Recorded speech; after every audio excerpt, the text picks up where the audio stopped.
اللي خدتها في عربيتك كمان. وبيتصدم كيم وبيدور حواليه وبيلاقي واحد جنب كابينة التليفون وبيركب تاكسي، فبسرعة بيجري على عربيته وبيروح وراه، لكن بسبب الزحمة والعربيات الكتير بيقدر يزوغ منه. وبنلاقي الراجل اللي كان في التاكسي دخل مكانه وطالع لابس بدلة ضابط، وزمايل كيم بيقولوا له انهم عملوا تتبع لرقم الراجل وطلع موبايله في المقابر.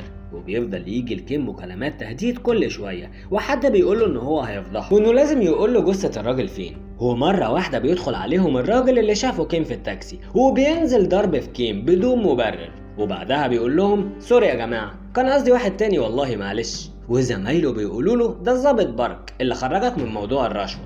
وبيدخل بارك الحمام وبيدخل كيم وراه وبيقول له ما دخلش عليا الحوار ده، خلي بالك عايز مني ايه؟ فبيقول له عايز الجثه. فبينزل كيم ضرب فيه، وبارك بيدافع عن نفسه وبيضربه وبيمسكه جامد وبيخنقه وبيقول له يومين وتكون الجثه